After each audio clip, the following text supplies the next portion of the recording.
ఒక ఆఫీసుని తెరవడానికి ఒక పెద్ద ఆఫీసర్ వచ్చాడు. ఆయన మొదట అడిగిన ప్రశ్న ఏంటంటే, మీ ఆఫీస్ బాగా ఉంది అని నేను తేల్చుకోవడానికి ముందు వాష్రూమ్ చూపించమన్నాడు. మిగతా ఎక్కడ చూడాల, నేరుగా వాష్రూమ్కి వెళ్ళి లెట్రిను బాత్రూము నీట్గా ఉన్నాయా లేవా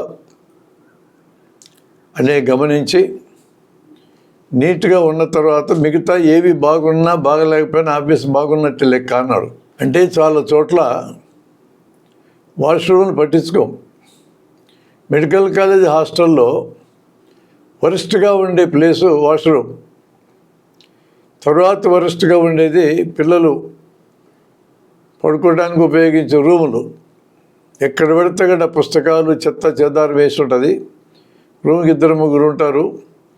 కాళ్ళతో అటు ఇటు సర్దేసి పడుకోవడమే. ఎందుకు అలా ఉంచుతారు?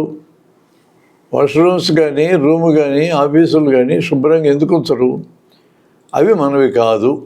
మొదటి పాయింట్ అది. మనకు అలవాటు ఏంటంటే, మన ఒళ్ళు శుభ్రంగా ఉంచుకుంటాం, మన ఇల్లు శుభ్రంగా ఉంచుకుంటాం. ఇంట్లో ఊడ్చి చెత్తంతా తీసుకెళ్ళి వీధుల్లో పోస్తాం, లేదా ఎదుటింటి వారి ముందు పోస్తాం. అంటే మన ఇల్లే, మన ఒళ్ళే మనది. మన ఇంటి ముందు ఉన్న కాలువ మనది కాదు, మన ఇంటి ముందు ఉన్న రోడ్డు మనది కాదు అనే ఒక భావన మన తలల్లో ఎక్కినందువల్ల అలా చేస్తాం. ఇది మనది కాదు అనుకుంటే.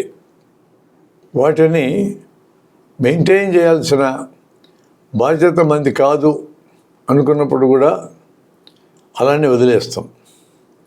వాటిని మెయింటైన్ చేయడానికి ఖర్చు పెట్టాల్సిన అవసరం వస్తుంది అనుకుంటే మనం వాటిని పరిశుభ్రంగా ఉంచడానికి ప్రయత్నం చేయం. ఇదే విషయం లెట్రిన్లకే కాదు, ఫ్యాన్లు వేసి వదిలేసి వెళ్ళిపోవడం, లైట్లు వేసి వదిలి వెళ్ళిపోవడం, ఫ్యాన్లకు చిన్న చిన్న రిపేర్లు ఉంటే చేయించుకోకుండా వదిలేయడం, ఇలాంటివన్నీ కూడా ఇది నాది కాదు అనుకున్నప్పుడు జరిగే వాటికి ఉదాహరణల కింద వస్తాయి.